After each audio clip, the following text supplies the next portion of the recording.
Welcome back, friends. Welcome back to the homestead. So we've just had a load of windows work done. You probably saw on our update video, and Gita wants me to make a bench from the window frames for the terrace. So that's what we're going to do in this video.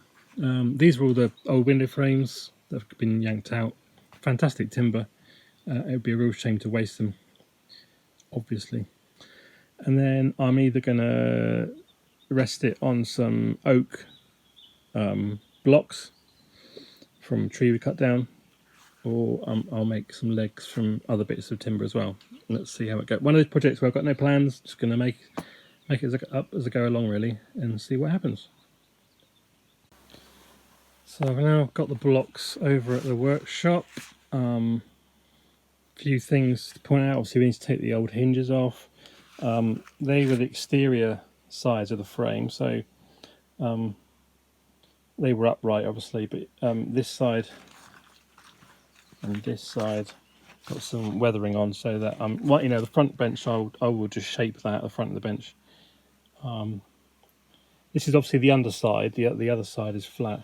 The side that bums will go on is flat. So I need to knock those ends off, and then take the metal work off. I think then what I'll probably do is fix the two bits together, and then I'll work out the size. It's about 160, it will turn out to be. But I think this would be easier to glue the two bits together first and then saw it to size, so that it's all neat and tidy. And there's some nails that need to come out from the other side, so let's do that.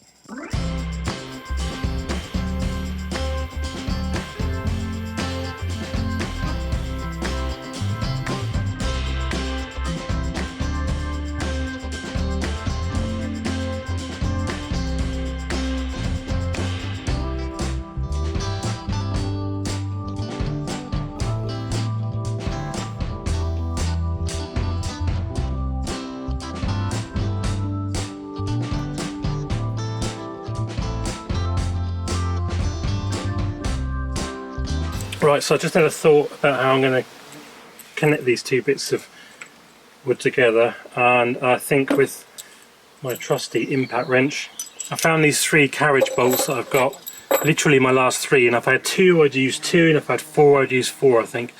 So I'll use a flat wood bit drill and drill through here, and then use the impact driver, to drive these into each other. I mean, it doesn't need a lot of strength sideways, laterally.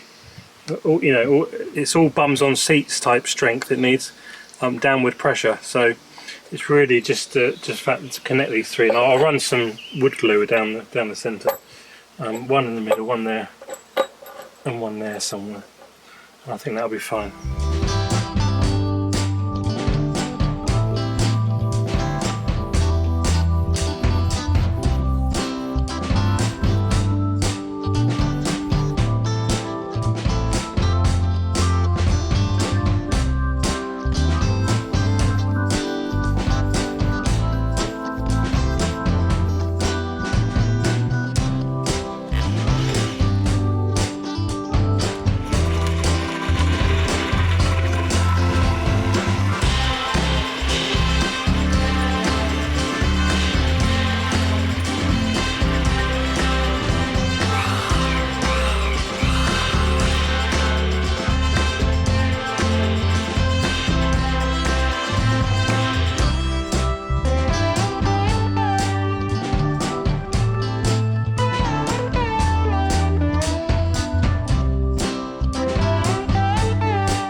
So I just turned it over, and I can see it's not level.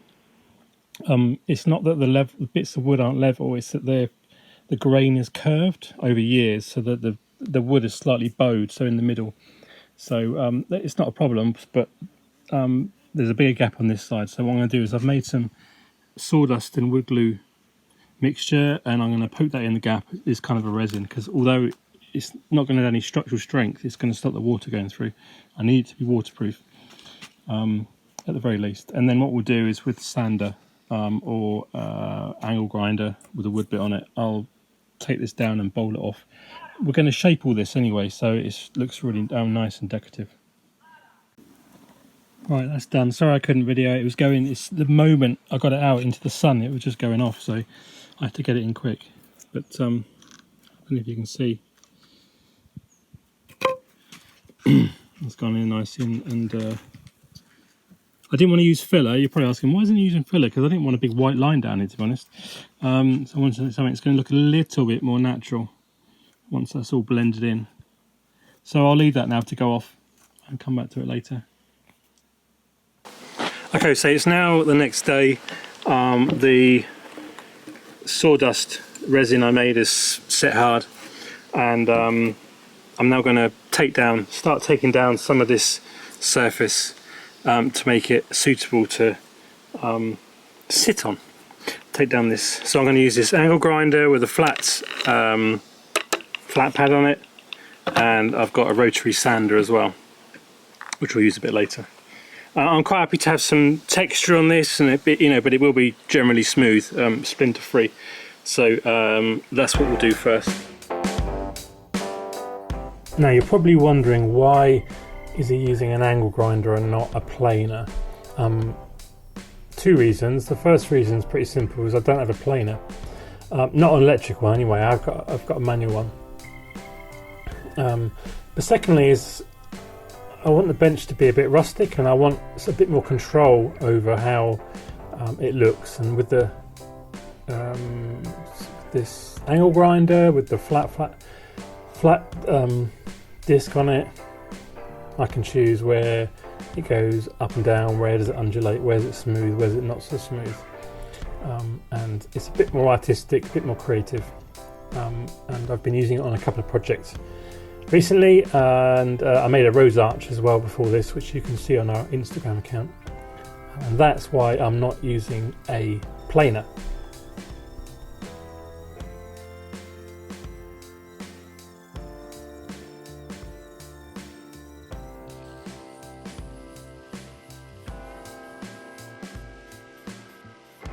So this is the edge of the, obviously the edge of the bench, but this is the bench where people will have their legs. This is the facing forward bench.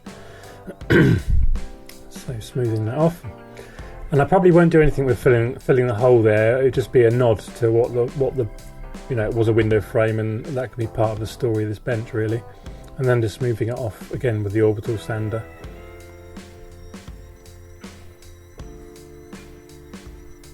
Now it's time to cut off the nibs off the end.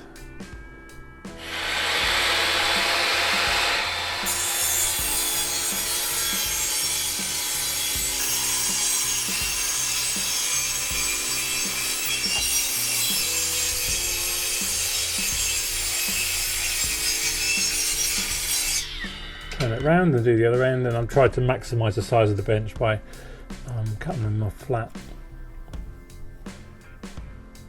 Job done. So I decided to go with the oak stumps for the feet or the legs. So here I am cutting the oak with the chainsaw, which is lying just off our balcony.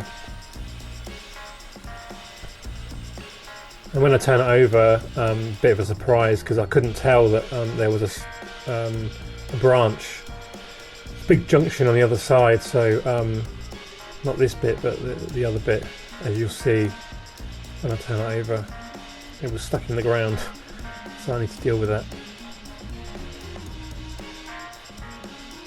Right, I just got these blocks back. I'm cutting them, and you can see the problem straight away, which I knew was going to be a problem when I looked at it. But so that's my cut, and this is my cut. This is a different cut.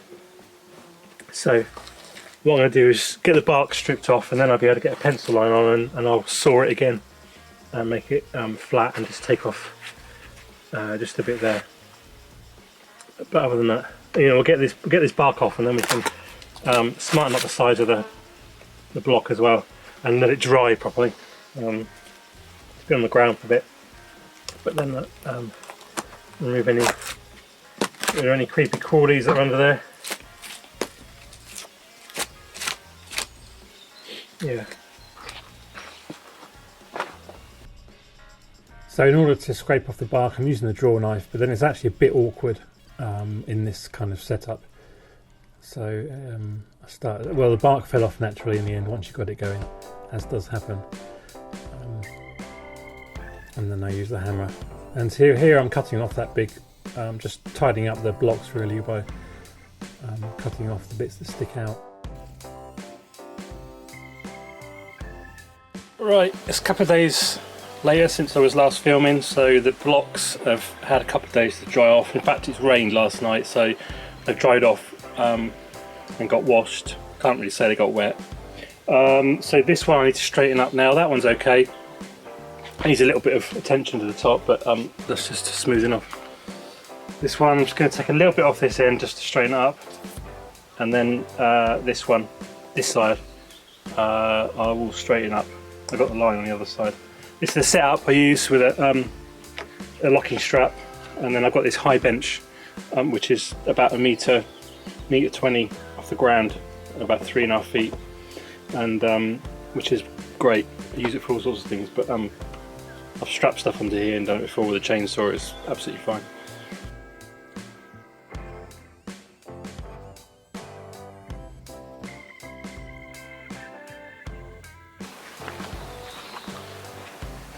Battery went there. Anyway, the moment of truth. That'll do. It's not perfect, but by the time we adjust it,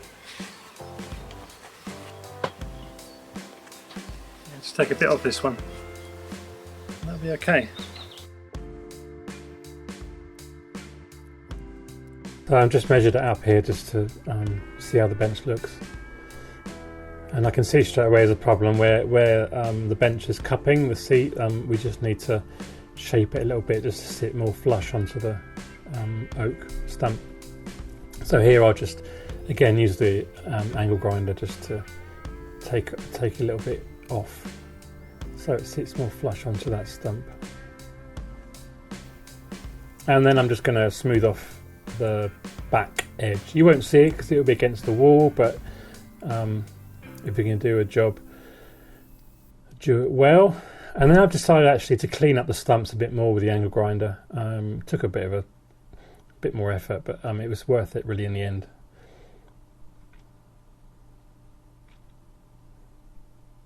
Yeah, they look much smarter now really, I think, with this more kind of blonde appearance. And then finally what I'm going to do is the bench, the actual seat part. I'm going to put some linseed oil on it just to seal it, and then over time it will still silver, but it will take a bit longer, and then it just waterproofs it a little bit. I really like the linseed oil. It's natural, and we've got a stash of it here as well. This is boiled linseed oil.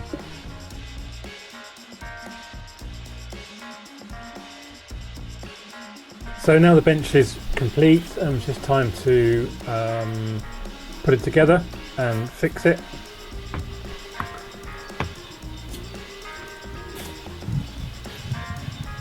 Still a bit of fiddling about to do, a little bit of adjustment, and a little bit of playing about with the feet so they sit in the best position. I haven't quite worked it out.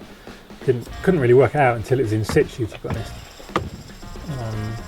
And I did measure just to make sure that it was kind of balanced. And obviously, you know, we're using natural materials, natural wood. It's not everything is perfect.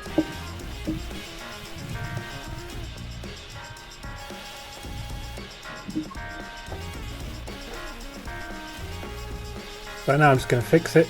Just going to use 2 screws, equidistant. So first of all, I'll drill the holes and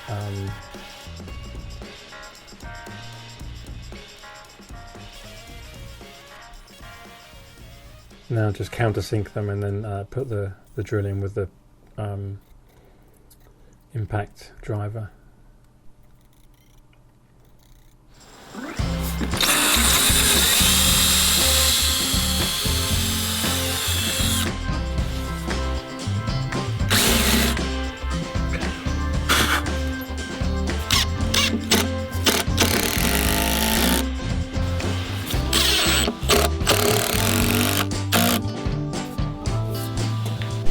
So all that's left to do is just sit down, have a cup of tea and relax on the new bench. Hope you enjoyed it, hope you liked the video. Give us a thumbs up if you did. Consider subscribing if you're not already subscribed. That's it for this video. Thanks for watching, and I look forward to seeing you in another video really soon. Bye for now.